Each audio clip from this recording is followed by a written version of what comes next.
ڈرامے کی روایت میں سب سے پہلے جو ڈرامہ بہت زیادہ مقبول ہوا یا ڈرامے کے ارتقاء میں اگر دنیا کی تاریخ پر نظر ڈالی جائے تو تہذیب و تمدن کے آغاز سے بھی قبل وحشی قبائل کی تفریح و مشاغل میں سوانگ یا نقالی شامل تھی۔ اہل یونان نے ڈرامے کا باقاعدہ فن کی صورت میں آغاز کیا یا ڈرامے کو باقاعدہ فن کی صورت دی۔ برصغیر میں اس کی آمد ہندی تہذیب کے ذریعے ہوئی۔ قدیم سنسکرت میں بھی اس کے مختلف اور بے شمار مثالیں جو ہیں وہ ملتی ہیں۔ اس کے فروغ و ارتقاء میں کالی داس کا خاص کردار ہے اور آغاز کے ہندی ڈراموں میں بھی ان کے ڈرامے جو ہیں انہوں نے بہت زیادہ کردار ادا کیا ہے۔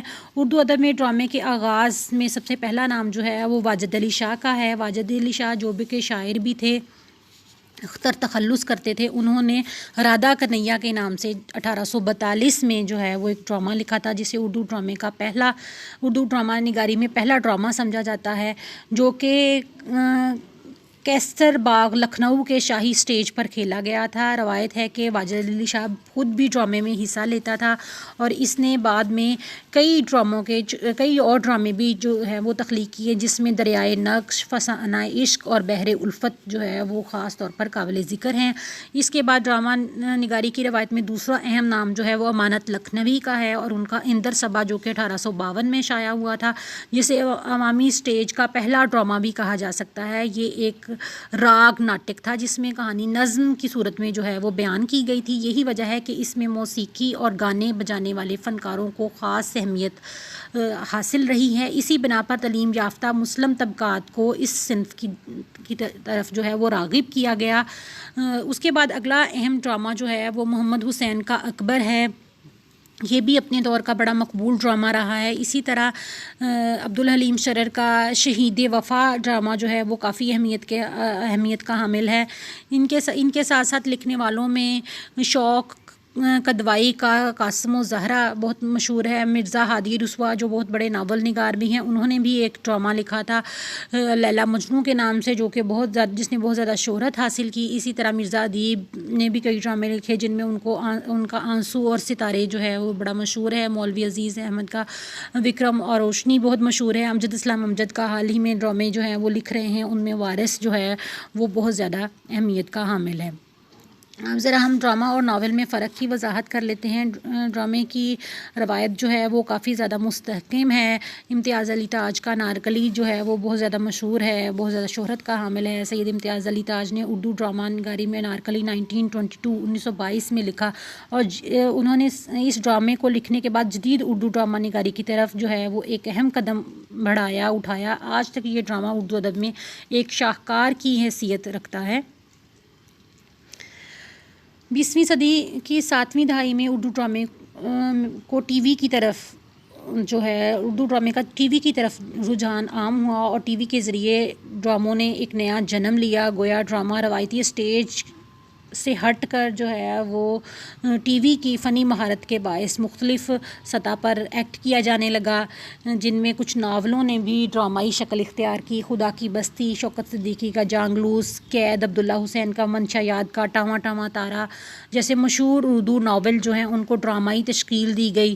حالانکہ وہ ڈرامے کے فن کو سامنے رکھ کر نہیں لکھے گئے تھے، لیکن پھر بعد میں انہیں ایکٹ کیا گیا۔ اسی طرح جدید لکھنے والوں میں 1980 کے بعد جو ادبی شخصیات نے جنہوں نے جنم لیا، ان میں اشفاق احمد، بانو قدسیہ، خواجہ معین الدین، کمال احمد رضوی، منو بائی، سریا بجیا، مستنصر حسین تارڑ، امجد، عطاء الحق قاسمی، حسینہ معین، اصغر ندیم سید، منشا یاد، ذوالقرنین حیدر، منصور آفاق اور یونس بٹ، عمیرہ احمد جیسے نام جو ہیں وہ قابل قدر ہیں، جو ادبی سطح پر ایک اہم حوالہ بن چکے ہیں۔ ڈرامے کی روایت کا جائزہ لینے کے بعد اب ہم ڈرامے اور ناول میں تھوڑے سے جو فرق ہے جس سے ہم ڈرامہ اور ناول میں فرق کر سکتے ہیں، جیسے ہم نے داستان اور ناول میں فرق کی وضاحت کی تھی، وہ کر لیتے ہیں سب سے پہلے، تاکہ آپ لوگ ان اصناف کو کے نمونے دیکھنے کے بعد یہ واضح ہو سکے آپ پر، یا یہ واضح کر سکو کہ کون سا جو کلپ ہے وہ ڈرامے کا ہے یا کون سا جو ہے وہ ناول کا اور داستان کا ہے۔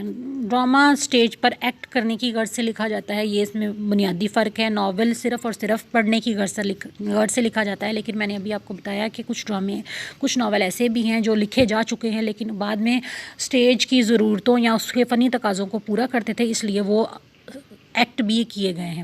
ڈرامہ الفاظ اور عمل کے مجموعے کا نام ہے، جبکہ ناول الفاظ کے مجموعے کا نام ہے، کیونکہ عمل تو جو ہے وہ ناول کے اندر نہیں ہے، وہ تو بعد میں اگر مصنف یا پھر پروڈیوسر ڈائریکٹر جو بھی اس ناول کو جو ایکٹ کرنے لگے ہیں وہ اس کی فنی ضرورت کے تحت اس کے اندر جو ہے وہ چیزیں ڈال سکتے ہیں یا اس کے اجزاء میں شامل کر سکتے ہیں، جبکہ ڈرامہ جو ہے اس کے اندر الفاظ اور عمل ضروری ہے، کیونکہ وہ ڈرامہ الفاظ اور عمل کے مجموعے کا نام ہے، جبکہ ناول جو ہے وہ الفاظ کے مجموعے کا نام ہے۔ ڈرامہ مکمل ادبی صنف نہیں ہے، کیونکہ اس کا شمار جو ہے وہ دیگر جو ہے وہ صنف ادب کے ساتھ بھی کیا جا سکتا ہے، کیونکہ اس کے اندر ٹریجڈی اور کامیڈی کا جو ہے وہ بہت زیادہ عنصر ہے، اور بعض ایسے ڈرامے بھی ہیں، خاص طور پر اسٹیج ڈرامے بھی ہیں جو ہمارے ادبی ڈراموں میں شمار نہیں ہو سکتے، جبکہ ناول جو ہے وہ ایک مکمل ادبی صنف سخن ہے۔ ڈرامہ ایک مشکل فن ہے، کیونکہ جب ایک تو اس کا لکھا جانا جو ہے وہ ایک فن ہے، ایک آرٹ ہے، لیکن دوسرا اہم جو اس کا فن اور آرٹ ہے وہ اس کو ایکٹ کیا جانا ہے۔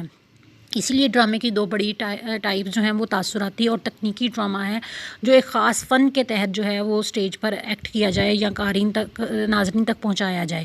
تو دوسرا ناول ڈرامہ کی نسبت جو ہے وہ آسان فن ہے، کیونکہ ناول نویس نے جب ناول لکھ دیا، اس کے پلاٹ کرداروں کی مدد سے ایک کہانی جو ہے وہ تخلیق کر دی، تو اس کو پڑھ کر جو ہے وہ قاری جو ہے لطف اندوز ہو گیا تو اس کا مقصد پورا ہو گیا، لیکن ڈرامہ لکھنے کا مقصد تب تک پورا نہیں ہو جاتا جب تک وہ کرداروں کی مدد سے ایکٹ نہ کر دیا جائے۔ اس لیے ڈرامے کا کینوس جو ہے وہ محدود ہوتا ہے، کیونکہ جتنا دورانیہ یا جتنے ٹائم پیریڈ کا یا جتنے کرداروں کی مدد سے وہ مصنف دکھانا چاہتا ہے وہ اتنا دکھا سکتا ہے، جبکہ ناول کا کینوس جو ہے وہ بہت وسیع ہو سکتا ہے، اس میں کئی سالوں، کئی مہینوں اور کافی لمبے عرصے کی کہانی جو ہے وہ بھی اس کے اندر قلم بند کی جا سکتی ہے، جبکہ ڈرامے کے اندر ایسا بہت کم صورتوں میں ممکن ہوتا ہے۔ یہ ہم نے آج کے لیسن میں ہم نے یہ پڑھا کہ ڈرامہ کیا ہے، ڈرامہ کے لغوی اور اصطلاحی مفہوم کیا ہیں، ڈرامہ کی اقسام کون کون سی ہیں، ڈرامہ کی اجزاء کون کون سے، اسی طرح ہم نے مشہور ڈرامہ نگاروں کے نام اور ان کے ڈراموں سے ہم متعارف ہوئے، اور اس کے ساتھ ساتھ ہم نے ڈرامہ اور ناول میں بھی فرق کرنا سیکھا۔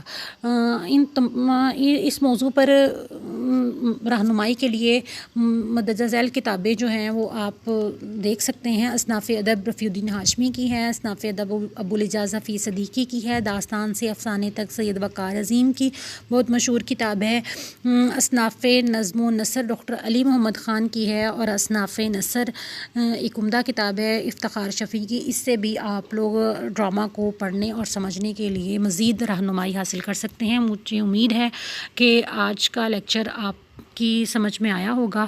آپ کی توجہ کا شکریہ۔ اللہ حافظ۔